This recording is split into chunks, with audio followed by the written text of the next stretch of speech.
Hello and welcome back to Model Maker Dave's Workbench.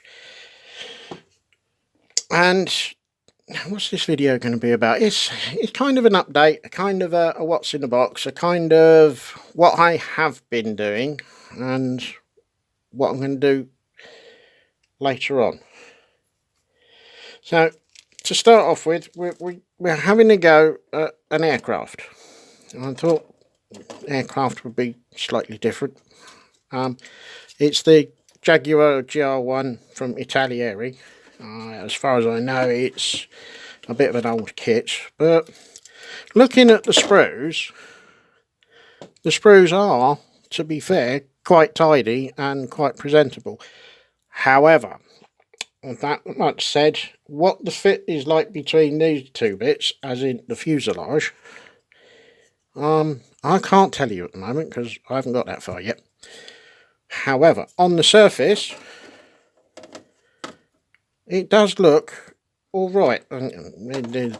I've already found that some of the ejector pins are not in the best of places, but you can't always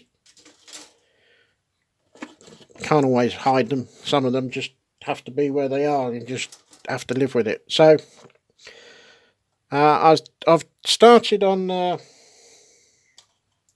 seat. It wasn't too much of a big build putting it together, but I'm not so keen on the seat belts, so I think I'm gonna take those off and I'm gonna have a go at doing my own from some masking tape,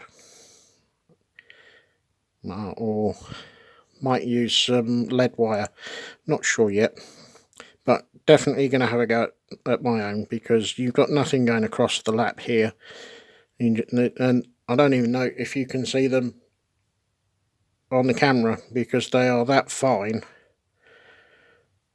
and that thin that, to be fair,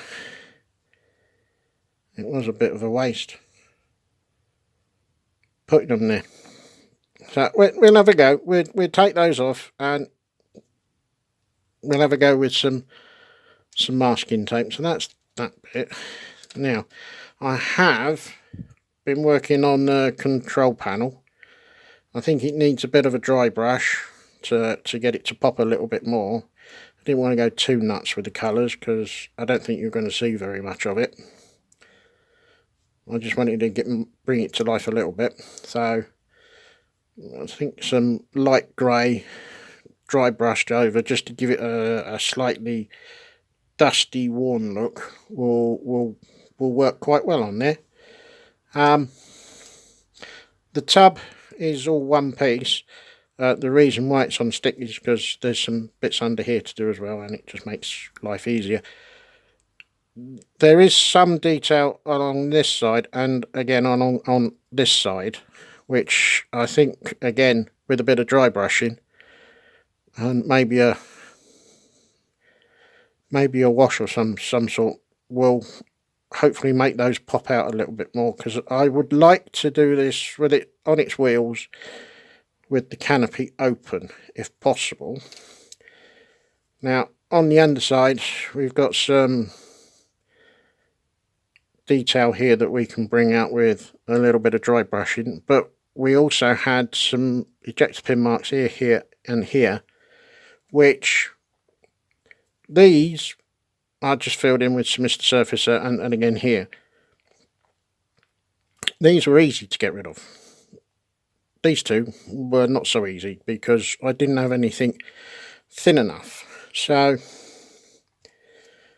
what I did, I got one of these. Well, when I say one, a small handful from somewhere that does coffee.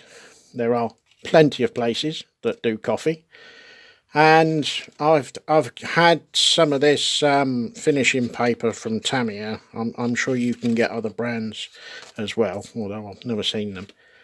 And quite literally got a tube of Yoo-hoo from the good old pound shop, and quite literally just squirt some on, almost. Get another one. And quite literally just spread it along.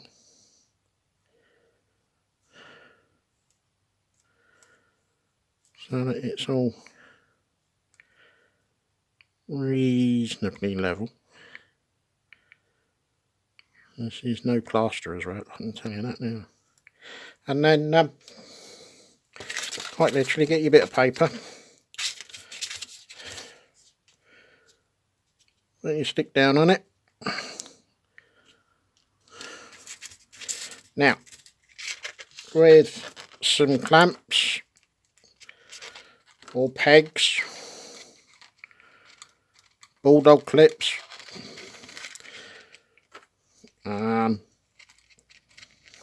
I suppose you could use hair clips. I'm not entirely sure if they'd work or not, but all you want is for it to just hold in place for about 24 hours and then slice it off, mark it on here as to what grade it is on there, and then you can use some different grade paper on that side, and in a couple of days, because of the drying time, you'll have a homemade sanding stick. And to quote a rather famous children's TV program, here's one I made earlier. Alright, I've already cut it down myself, but it's the same principle. And then using the thin bit, you can get in there and remove the little bit of Mr. Surfacer that needed to be removed, and it's all done. You'd never know that there was an ejector pin mark there. So, I suppose if you was doing it for the first time, I'm not entirely sure how much a pack of finishing paper is these days, but I would have thought a couple of £3, £1 for one of those. I'm sure you can get the sticks from anywhere that does coffee. For a few quid, you can make as many of these as you wish, and cut them into all sorts of shapes for all different sanding purposes. So that's that. I thought I'd do that one for you, and probably everybody else has done it. So, but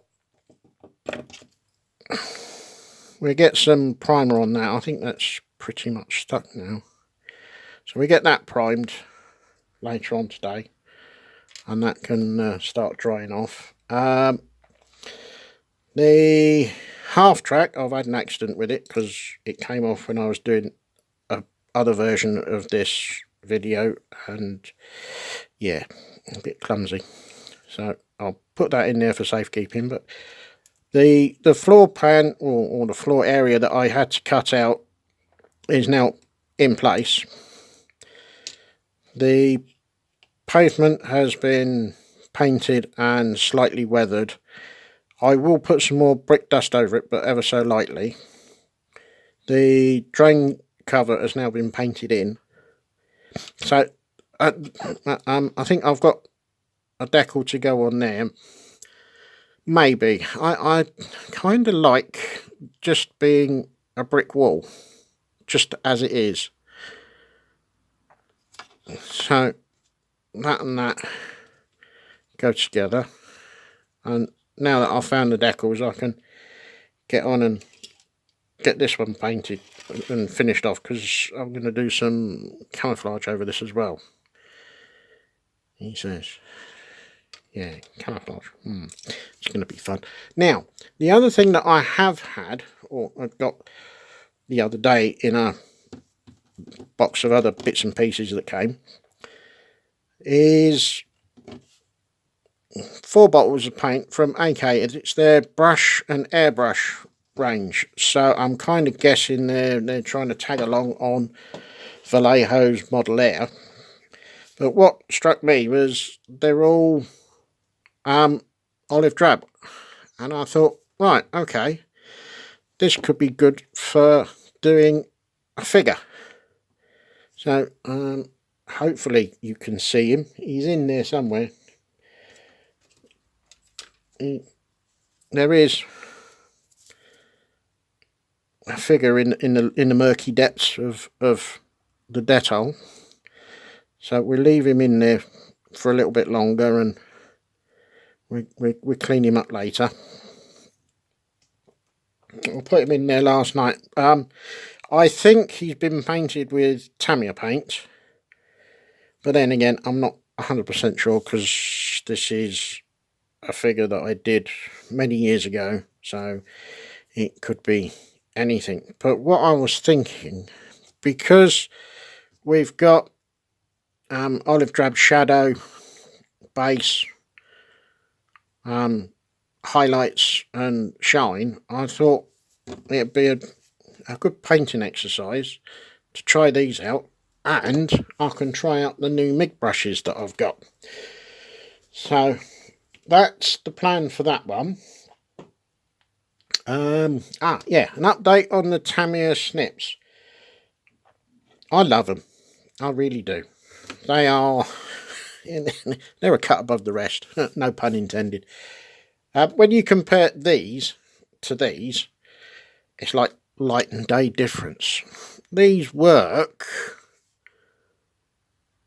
but you have to do quite a bit of clean-up afterwards. These, there's no clean-up. It's just cut and go. My only thing that slightly disappoints me is you don't actually get a little cover to put over this bit. I've kept the packaging, and that does for now, which is fine. But other than that, these are very good, and strongly recommend that if the wallet will stretch that far, suggest getting some, because you won't regret it, not at all. Right, now,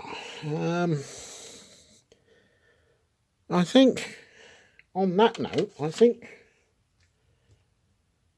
I'm about done. It'll be interesting to see what these are like and see how well they paint. I've not really used AK paints. For when I do my figures, I tend to use either Model Air or Model Colour from Vallejo, or some of their Panzer Aces stuff. So trying these out, I think I will go brush rather than airbrush. But yeah, I'll do a little series of videos on it. I think if it starts coming to look like it's going to be reasonably good enough to present on a channel. So if it looks like a pile of old tosh, then it won't get anywhere near the camera. So yeah. Have I got anything else? No, I think that's about it, really.